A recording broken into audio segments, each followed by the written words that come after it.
மாண்புமிகு பேரவைத் தலைவர் அவர்களே, இஸ்லாமிய பெருமக்கள் பெரும்பான்மையானவர்கள் வாழ்ந்து கொண்டிருக்கிற நாடுகளில் கூட அமல்படுத்தாத ஒரு திட்டத்தை இதய தெய்வம் புரட்சித்தலை அம்மா அவர்கள் ரமலான் நோன்பு கஞ்சி தயாரிப்பதற்காக 5200 மெட்ரிக் டன் அரிசியை விலையில்லாமல் வழங்கியவர் என்னுடைய முன்னாள் முதலமைச்சர் புரட்சித் தலைவி அம்மா அவர்கள். அதேபோல இஸ்லாமிய பெருமக்கள் ஹஜ் யாத்திரைக்கு சென்று வருகிறவர்களுக்கு மத்திய அரசு மானியத்தை நிறுத்திவிட்டார்கள். அந்த நேரத்தில் அண்ணன் எடப்பாடியார் அவர்கள் முதலமைச்சராக இருந்தார்கள். உடனடியாக கோரிக்கை எவரிடத்திலும் இருந்து வரவில்லை. உடனடியாக முழு தொகையையும் மத்திய அரசு கொடுக்காத தொகையும் மாநில அரசே கொடுத்து அதை சிறப்பாக உயர்த்தி கொடுத்தது போதும் அம்மாவுடைய அரசு. ஒரே ஒரு செய்தி தான், இல்லை மறைந்த குடியரசுத் தலைவர் ஐயா அப்துல் கலாம் அவர்கள் ஜனாதிபதியாக குடியரசுத் தலைவராக வருவதற்கு ஆக்கப்பூர்வமான நடவடிக்கைகள் எடுத்து வாக்களித்து வெற்றி பெறச் செய்தது அனைத்து இந்திய அண்ணா திராவிட முன்னேற்ற கழகம். அதேபோல அண்ணன் எடப்பாடியார் அவர்கள் முதலமைச்சராக இருக்கிற பொழுது நாகூருக்கு சுவாமியை தரிசனம் பண்ணுவதற்காக வந்தார்கள். வழிபடுவதற்காக வந்தபோது ஒரு கோரிக்கை, குளத்தை வந்து பார்த்து போங்கன்னு கூப்பிட்டாங்க. அந்த குளத்தை வந்து பார்க்குற போது சுவரெல்லாம் இடிந்து விழுந்து கிடந்தது. பார்த்த இடத்திலேயே பொறியாளர் இடத்துல உத்தரவிட்டு 4.25 கோடி அப்பொழுதே செய்வதற்கு நாகூர் தர்காவிற்கு அந்த படித்துறை காங்கிரீட் சுவர் கட்டி கொடுப்பதற்கு ஆணையிட்டு உடனடியாக செய்து கொடுத்தது அம்மாவுடைய அரசு. கண்ணியமிக்க ஐயா காகிதம் இல்லத் ஐயா அவர்களுடைய நினைவு மண்டபம் கட்டி கொடுத்தது புரட்சி தலைவி அம்மா அவர்கள். அதுபோல போதும் உலமாக்களுக்கு ஓய்வூதியத்தை தாராளமாக உயர்த்தி கொடுத்து அவர்களுக்கு வாகனங்களையும் சைக்கிள் போன்றதெல்லாம் சிறப்பு செய்தது அம்மாவுடைய அரசு. உறுப்பினர் சி வி சண்முகம் அவர் திரும்ப பெறுவதாக என்ற சொல்றாரு, என்னன்னு கேட்டுக்கிறேன். மாண்புமிகு பேரவைத் தலைவர் அவர்களே, மாண்புமிகு முன்னாள் அமைச்சர் இங்கே சொன்னது போல அவர் பேரிலே வழக்கு பதிவு செய்யப்படவில்லை என்று சொன்னார். நான் இருப்பதாக சொன்னேன். அது தவறு, உண்மை. ஏனென்றால் அதை வழக்கு பதிவு காலகட்டத்திலிருந்து இந்த 10.5 கொடுக்கப்பட்ட காலத்திலிருந்து இன்று வரை அவர் பெயர் எல்லா விதத்திலையும் வந்து கொண்டே இருந்தது. அதை நம்பி நான் சொன்னேன், அவர் பெயர் அதில் இல்லை. ஆனால் அவர் தலைமையில் தான் அந்த கூட்டம் நடத்தப்பட்டு தீர்மானம் போடப்பட்டது. அதை நம்பி நான் ஏற்றுக்கொண்டேன். அவர் சொன்னது உண்மை. ஆகவே நான் அதை திரும்பி பெற்றுக் கொள்கிறேன். நன்றி. மாண்புமிகு பிற்பட்டோர் நலத்துறை அமைச்சர் அவர்கள். பேரவைத் தலைவர் அவர்களே, இடஒதுக்கீடு சம்பந்தமாக இங்கு நிறைய விவாதங்கள் போனது. நமது அரசின் நிலப்பாட்டை பற்றி இங்கே குறிப்பிட கடமைப்பட்டுள்ளேன். தந்தை பெரியார் அவர்களின் வழியில் எல்லோருக்கும் எல்லாம் என்கின்ற அணுகுமுறையை கருத்தில் கொண்டு ஒவ்வொரு சமூகத்திற்கும் விகிதாச்சார இடப்பங்கீடு உறுதி செய்ய உரிய பிரதிநிதித்துவம் கிடைப்பது உண்மையான சமூக நீதி என்பது இந்த அரசின் அடிப்படை கொள்கையாகும். இதனை நிறைவேற்ற சாதிவாரி கணக்கெடுப்பினை மக்கள் தொகை கணக்கெடுப்புடன் இணைந்து விரைந்து நடத்தி முடிக்க வேண்டும் என இந்த அரசு ஒன்றிய அரசை வலியுறுத்துகிறது. ஒன்றிய அரசின் சாதிவாரி கணக்கெடுப்பு முடிந்த பின்னர் நமது அரசு சமூக நீதி கணக்காய்வு நடத்தும் என்பதை இந்த மாமன்றத்தில் தெரிவித்துக் கொள்கின்றேன். திருமதி தாகிரா அவர்கள். மாண்புமிகு பேரவைத் தலைவர் அவர்களே, ஒரு உண்மை சம்பவம் சொல்ல இந்த இடத்துல பதிவு பண்ணிடுறேன். போன ஆண்டு ரமணா மாதத்தின் அன்று ஒரு நாள் தளபதி அவர்கள் இஃப்தார் நிகழ்ச்சியை நடத்தினாங்க. அன்னைக்கு இஸ்லாமியர் மார்க்கத்துக்கு மதிப்பும் மரியாதையும் கொடுத்து அன்னைக்கு ஒரு நாள் அவர் நோன்பு வச்சார். ஃபுல் டே காலையில் ஃபஜர் நமாஸ்லேருந்து சாயந்தரம் ஈவினிங் மக்ரீப் நமாஸ் வரைக்கும் அவர் தொழுகை பண்ணார். இஸ்லாமிய மார்க்கத்துக்கு ரொம்ப மதிப்பும் மரியாதையும் கொடுத்து அன்னைக்கு சும்மா ஒரு நிகழ்ச்சி பண்ணணும்னு பண்ணாமல் நோன்பு வைத்து காலையிலேருந்து எழுந்து உண்மையாக மார்க்கத்துக்கு மரியாதை கொடுத்து நோன்பு வைத்து இஸ்லாமிய மதத்துக்கு மரியாதை உணர்வுபரமாக கொடுத்தாரு. அது பெருமையோடு நான் இந்த இடத்த பதிவு பண்ணிடுறேன். அதே மாதிரி ஒரே ஒரு விஷயம்,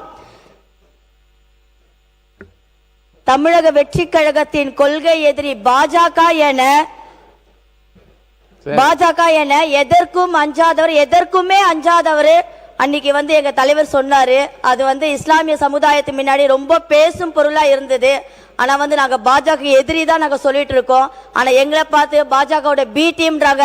ஆனா இன்னைக்கு மக்கள் எல்லாருமே தெரிஞ்சுக்கினாங்க யார் எந்த இடத்துல இருக்கிறாங்கன்றது மக்கள் தெரிஞ்சுக்கினாங்க. நான் இதை பதிவு பண்ணிடுறேன். மாண்பு உறுப்பினர் மதார் பதுருதீன் அவர் மதார் பதுருதீன் மாண்புமிகும் பேரவைத் தலைவர் அவர்களே, இந்த பக்கம் 2 இஸ்லாமிய இஸ்லாமிய நான் சொல்லிடுறேன் சார். 2 நிமிஷம் மேகி நூடல்ஸ் தயார் பண்ற மாதிரி சீக்கிரம் 2 நிமிஷத்துல முடிச்சிடுறேன். சொல்லுங்க. No controversy please. இஸ்லாமிய மக்களுக்கு மாண்புமிகும் புரட்சி தலைவி அம்மா அவர்கள் ரமலான் மாதத்துல அந்த அரிசியை மெட்ரிக் டன் 5700 உயர்த்தி தந்தாங்க. நாகூர் தர்காவுக்கு சந்தன கட்டை தந்தாங்க. திமுக சொல்றாங்க நாங்கள் 3.5 கொடுத்தாங்கன்னு சொல்லி இடஒதுக்கீடு கொடுத்தாங்கன்னு சொல்லி நாங்கள் தொடர்ச்சியாக எங்களுக்கு 10 விழுக்காடு வேணும்னு கேட்டோம். ஆனால் கடந்த ஆட்சியில் அவங்க தேர்தல் வாக்குறுதியில் எப்போ நான் சொல்றது வந்து பார்த்தீங்கன்னா இப்போ இவங்க நடந்த முடிந்த ஆட்சியில் உயர்த்தி தரோம்னு சொன்னாங்க. 3.5% கொடுத்தது தமுமுகவாக இருக்கும் போது பேராசிரியர் ஜவஹர்லால் அவர்கள் கையும் மதியாரக்கூடிய பொதுச் செயலாளர் எஸ் ஹைதரை அவர் கையில கொடுத்தாங்க, நான் ஒத்துக்கிறேன். அதுக்கப்புறமா இவங்க கொடுத்த வாக்குறுதி இஸ்லாமிய மக்களுக்கு உயர்த்தி தரோம்னு சொன்னாங்களா, கொடுத்தாங்களா இல்லையா? ஒன்று சொல்றது, இஸ்லாமிய மக்களுக்கு எல்லாம் கொடுத்தாங்க இதை மட்டும் சொல்றாங்க. தமிழ்நாட்டில் காவல்துறை இருக்கு, பார்த்தீங்கன்னா இப்போ எல்லா துறையும் இருக்கு. இஸ்லாமிய மக்கள் களத்தில் நின்று இது பண்றாங்க. தமிழ்நாட்டு மக்களுக்கு ஒன்றிய அரசாங்கத்தினால எந்த ஒரு விஷயம் முடிச்சிடறேன் சார். என்ன பேசவே விடாட்டி அப்படி நான் ஆதாரத்தோட பேசுறேன் சார். ஆதாரத்தோட பேசுறேன். மாண்பு உறுப்பினர் நீங்க இருங்க, நீங்க உட்காருங்க. இல்ல என்ன சொல்ல வரீங்கன்னு ஒரு வரியில பாருங்க. இஸ்லாமிய மக்களுக்கு பாதுகாப்பு தரேன்னு சொல்லக்கூடிய இஸ்லாமிய மக்களுக்கு பாதுகாப்பு தரேன்னு சொல்ல உட்காருங்க. உட்கார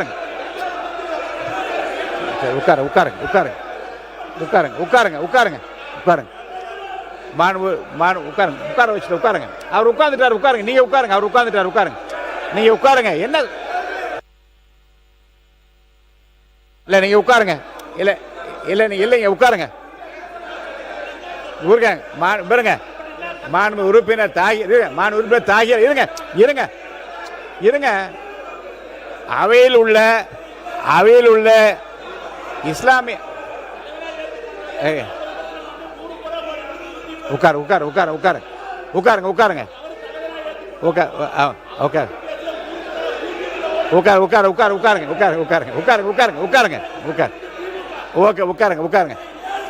உட்காருங்க. மாண்பு உறுப்பினர் இருங்க, உட்காருங்க சார். மாண்பு உறுப்பினர் தாகிரா அவர்கள் ஒரு நல்ல பதிவை சொன்னார், நான் அதை வந்து அனுமதித்தேன். இருங்க உட்காருங்க. ஒருவர் பெருங்க உட்காருங்க. இப்ப இருங்க தமிழகத்தை உட்காருங்க. தமிழகத்தை முன்னாலே ஆட்சி செய்தவர்கள் திராவிட முன்னேற்ற கழகமாக இருந்தாலும் சரி, அனைத்து இந்திய அண்ணா திராவிட முன்னேற்ற கழகமாக இருந்தாலும் அவர்கள் சிறுபான்மையினர் நலத்தை சார்ந்து செய்த திட்டங்களை எல்லாம் சொல்வதற்கு கூட நான் இங்கே அனுமதி அளித்தேன். இன்னொரு செய்தியை கூட அவர் சொல்லாமல் விட்டுவிட்டார்கள். ஹஜ் பயணத்திற்கு நீங்கள் நிறைய செய்து கொண்டு வருகின்றீர்கள். கிறிஸ்தவர்கள் புனித பயணம் செல்வதற்கு ஏன் இன்னும் செய்யாமல் இருக்கிறாமா என்று புரட்சி தலைவர் முன்னாள் முதலமைச்சர் அவர்களிடம் நான் போய் கருத்து சொன்னேன். இந்தியாவில் யாரும் செய்யவில்லை. புனித பயணம் செல்வதற்கு, எருசலேம் செல்வதற்கு நீங்கள் உதவித்தொகை வழங்கலாம் என்று சொன்னேன். வீட்டிலேயே ஒரு கிறிஸ்துமஸ் விழா நடத்த சொன்னார்கள். மாண்புமிகு உறுப்பினர் மனோஜ் பாண்டே அவர்களுக்கு தெரியும். மாண்புமிகு ரவி பெர்னாட் எக்ஸ் எம்பி, இன்பதுரை போன்றவர்கள்லாம் இணைந்து நின்று ஒரு வீட்டிலேயே கிறிஸ்துமஸ் விழா நடத்தி அந்த ஆண்டு என்ன செய்தார்கள் என்றால் 500 பேருக்கு 20,000 ரூபாய் என்று எருசலேம் புனித பயணம் செல்வதற்கு அன்றைக்கு ஆட்சி பொறுப்பில் இருந்தவர்கள் உடனடியாக உத்தரவு கொடுத்தார்கள். நான் சொல்வதற்கு காரணம் என்னென்றால் அவ்வப்போது அரசனுடைய கவனத்திற்கு சிறுபான்மை மக்களது பிரச்சனைகளை கொண்டு செல்கிற போது முந்தைய ஆட்சியாளர் என்ன செய்தார் என்றெல்லாம் சொன்னார்கள். இப்போது மாண்புமிகு சிறுபான்மைத்துறை அமைச்சர் பேசுவது நான் என்ன புரிந்து கொள்கிறேன் என்றால், உங்களை காட்டிலும் விஞ்சி நிற்கிற பணிகளை செய்வதற்கு நாங்கள் தயாராகிவிட்டு அந்த அறிவிப்புகளை பார்த்துவிட்டு சொல்லுகிறார். அவர் பேசி முடிக்கட்டும், நீங்கள் பேசி முடிக்கலாம்.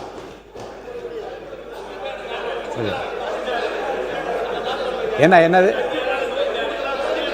அதுதான் சொல்லிட்டீங்களே நீங்க. இதான் நிறைய சொல்வதற்கு அனுமதித்தன இல்லை பாருங்க. உங்கள் சார்பில் உங்கள் ஆட்சி சார்பில் செய்தெல்லாம் சொல்வதற்கு மாண்புமிகு அமைச்சர் முன்னாள் அமைச்சர் சொன்னதை அனுமதித்தேன். இந்த பக்கம் செய்து அனுமதித்தேன். இதை நீங்க இருங்க. நீங்கள் அனைவரும் செய்த திட்டங்களை எல்லாம் தாண்டி மிக சிறப்பான திட்டங்களை எல்லாம் செய்வதற்கு நாங்கள் தயாராகி கொண்டிருக்கிறோம். அதையெல்லாம் அறிவித்து விட்டேன் என்று மாண்பு அமைச்சர் சொல்லிவிட்டார். அதோடு போதுமானது. நீங்க முடிச்சிட்டீங்க இல்லையா? ஒரு பதில் மட்டும் சொல்லி முடிச்சிருங்க. மாண்புமிகு பேரவைத் தலைவர் அவர்களே,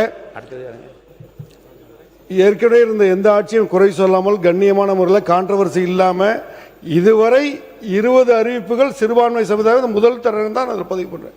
ஏன் அவங்க தானே எதிர்த்து அட்டண்டன்ஸ் போடுறாங்கன்னு எனக்கு தெரியல. அது இல்லாமல் நன்றி கொஸ்டின் பண்ணக்கூடிய தகுதியெல்லாம் இங்கே இருக்கக்கூடிய உறுப்பினருக்கு இல்லை. ஃபர்ஸ்ட் ஏன்னா வாரம் பேசிட்டு இருக்கவர் என்னென்ன இது என்னன்னா, ரெண்டாவது போன வாரம் வரைக்கும் மாத்தி பேசிட்டு இருந்தவருக்கு 5 வருஷம் ஒருத்தர் கூட்டணி மாறவர் என்ன கொஸ்டின் கேட்கிறாரு அவரு. சொல்லுங்க. மக்கள் அது ஃபர்ஸ்ட் அவரு தரும் என்ன நன்றி அவரு. மாண்புமிகு பேரவைத் தலைவர் அவர்களே, மாண்புமிகு நேற்று மாண்புமிகு உறுப்பினர்கள் பேசி முடித்தாகிவிட்டது. அமைச்சர் பதிலுரைக்கு பிறகு மானிய கோரிக்கை குறித்து வாக்கெடுப்பு. மக்கள் நலத்துறை அமைச்சர் உட்காருங்க சார், உட்காருங்க, எடுக்கலாம். அமைச்சர் பாருங்க. மாண்புமிகு பேரவைத் தலைவர் அவர்களே, நேற்று 10க்கும் மேற்பட்ட உறுப்பினர்கள் இது குறித்து பேசியாகிவிட்டது. அந்தந்த ஆட்சியில் அவர்கள் என்ன சிறுபான்மையினருக்காக என்னென்ன செய்தார்கள் என்று சொல்லியாகிவிட்டது. இன்று அமைச்சர் பதிலுரையும் வழங்கிவிட்டார். அதற்கு பிறகு நேரடியாக வாக்கெடுப்புக்கு செல்ல வேண்டும் என்று தாழ்மையுடன் மாண்புமிகு சமூக நீதித்துறை அமைச்சர் அவர்கள் பதிலுரை. போதும், உட்காருங்க. மாண்புமிகு சமூக நீதித்துறை அமைச்சர் பதிலுரை.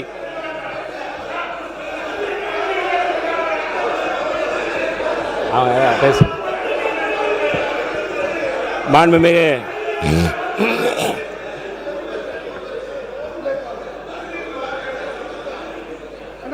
5 வருஷத்துக்கு முன்னாடி அவர் திமுக பத்தி என்ன பேசலாமா?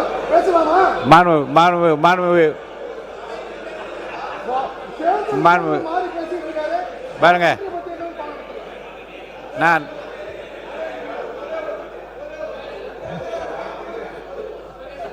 மாண்புமிகு உறுப்பினர் கே நேரு அவர்கள். அவர் உங்களுடைய ஆட்சியை உங்களுடைய தலைவர்களை பற்றி புகழ்ந்து பேசினார். அவரை பார்த்து தமிழ் மன்சாரியை பார்த்து நன்றி சொல்வதற்கு முடியாதுன்னு சொல்ற தகுதி இல்லைன்னு சொல்றாரு. அது எப்படின்னு தெரியும்? அது எப்படி சொல்றது? தமிழ் மன்சாரியை பேச சொல்லுங்க. அவை முன்னவர் அவர்கள். மாண்புமிகு